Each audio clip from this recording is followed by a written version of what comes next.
para nosotros un poco también la arquitectura del usuario. También, ¿no? Y una parte más, o sea, el edificio acabado era mucho peor que el edificio. Toda esta vida que hay, que te lo está permitiendo el edificio también, pero también la organización cooperativa del edificio y la vegetación se lo va ganando. Nosotros, a veces hay alguno que dice esta se desordena, ¿no?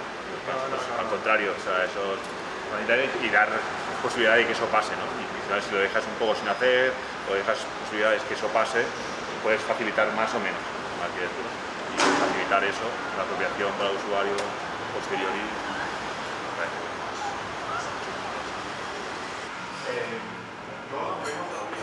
Pero ya ves que la sensación en cada planta es muy diferente, ¿no? Sí. A medida que te vas, A medida que vas subiendo. Vale. Casi no pueden, algunos no ponen calefacción durante todo el año y otros lo ponen 6 días al año cuando viene un temporal de esos que hay una semana sin sol y no hay captación solar. ¿Es suelo radiante o radiadores? No, son unos radiadores que son así también pequeños que cuando los veían decían esto también está mal, o sea, esto no puede funcionar. Sí. Era como, bueno, que te arriesgas y dices, bueno, va a salir bien. Bueno, en principio sí, pero es que si al final no, bajar actividades y vivir con menos. Claro. Bueno, eso es el peaje que tuvimos que pagar porque esto casi no se había casi permitido hacer un patio cerrado. Nos dijeron que teníamos que dibujarlo abierto, pero para que nos lo dejaran hacer nos hicieron contar de eso que en verdad no tiene ningún sentido porque este espacio continúa siendo un espacio no habitable, por mucho que no llueva. Y aquí sí que tenemos el límite, aquí solo se puede hacer planta baja más 4 y aquí planta baja más 6, entonces aquí un poco esta parte de sección ya nos salía bastante predeterminada en un sentido.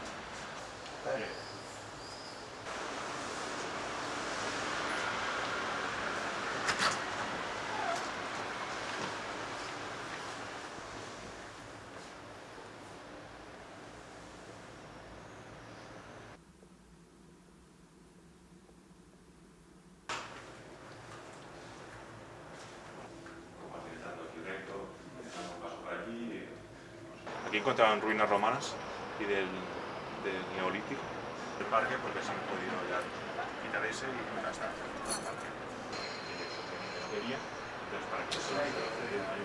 Sí, esto. No hay aire acondicionado. Es la circulación. Sí, esto es para la cocina, la extracción de aire viciado y tenemos también el baño, que no lo tengo abierto. Ahora cuando marche lo cierro. Y la entrada son por microventilaciones, ahora está cerrado porque como me iba y De esto que se puede dejar un poco. se puede dejar, sí, como más cerrado, Sí. al aire.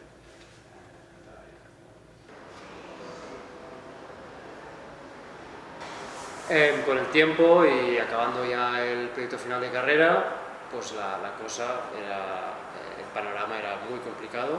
2010, 2011 íbamos acabando y el trabajo, la posición de arquitecto eran cosas que se tenían que poner en duda por lo menos. Y después en paralelo, también ese año, 2011, pues 15M, aquí tuvimos la entrada en Can Batlló, una primavera con una sensación de poder hacer cambios sociales y cómo colocar una figura técnica en estos movimientos, ¿no? Como desde el momento cooperativo se podía generar una alternativa y ahí es donde nace el proyecto de La Borda, que hace ahora 10 años, que se empezó a imaginar muy desde cero, no la arquitectura, que era algo que ya llegaría, sino toda la promoción, cómo tiene que ser, las partes legales, económicas. Tuvimos la suerte de que el local estaba en el Triangle de Sants, que es como una parte muy antigua del barrio, donde nuestros vecinos eran personas pues, del movimiento cooperativo, con mucho discurso. Estaba la Ciutat Invisible, estaba COP57. Rápidamente, sin quererlo, nos empezamos como a empapar de discursos muy trabajados de estas personas. Ellos también se interesaron, ¿qué es esto, no? ¿Quiénes son esos arquitectos que han llegado? Y de ahí pues, creció una amistad que permitió pues, desarrollar La Borda en sí. Inicio en 2012, más o menos son unas 15 personas, ¿no? Implicadas en Can Batlló, que empiezan a repensar y en el barrio de Sants y imaginar lo que puede ser La Borda.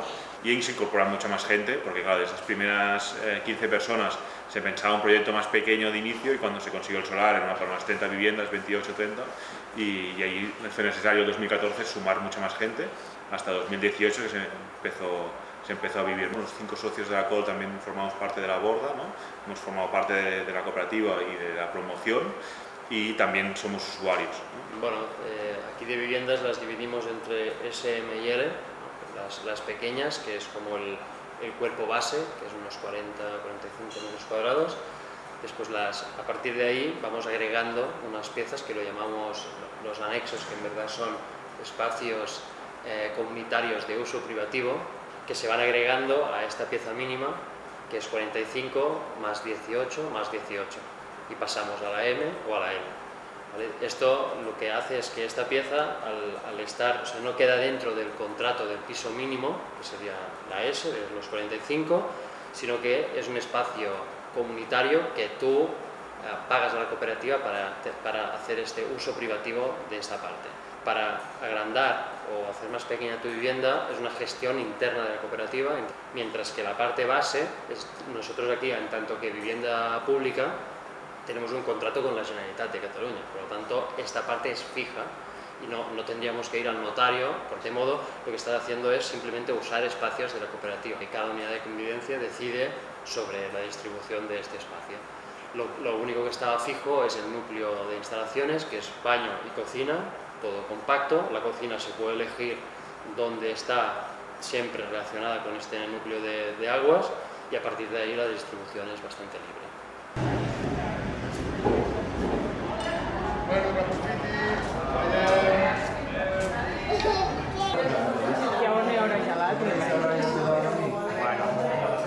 El proceso de cocinar, de comprar la comida y tal, de grupos de 4 que van variando cada año, pues también son procesos intensos que permiten también conocerse más entre algunos vecinos que puede ser no tengas tanta relación, ¿no? Y yo creo que son procesos, ¿no?, bonitos, que la infraestructura, ¿no?, de haber generado esta cocina, comedor grande, te permite. Y después sí que también se generan pues comidas, ¿no?, en este espacio pues más informales, y que cada uno pues con sus amigos, con familia, pues lo reserva. Cada uno ha perdido 10 metros cuadrados, ¿no?, en su vivienda. Se podría leer así, para nosotros no. O sea, acceder a esos 10 metros cuadrados nos ha permitido generar 280 metros cuadrados.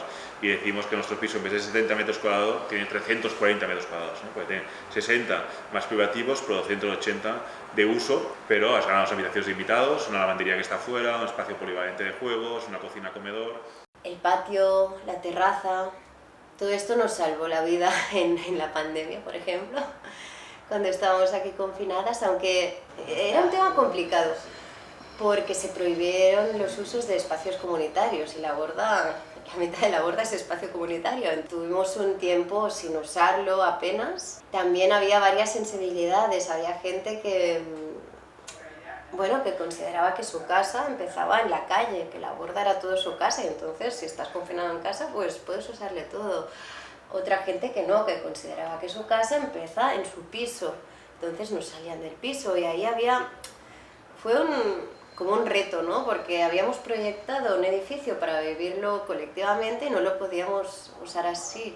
Y bueno, y si tienes pues criaturas, como en mi caso, es un espacio que es exterior pero sin estar en la calle, o sea, es como una seguridad controlada, ¿no? Y además también, como todo el mundo sabe de quién son los niños, pues hay una cierta seguridad, una cierta tranquilidad. También queríamos que no tuviera parking, que luchamos por eso y conseguimos cambiar la ley, que en un principio te obligaba a tener parking. Si te obligan a tener plazas de parking, te obligan a tener coche de alguna forma, ¿no? Y si no lo tienes tú, pues te obligan a alquilarlo a alguien que lo tenga, y de alguna forma pues estás perpetuando el uso del coche. Así que estamos muy orgullosas también de esta decisión y de este logo.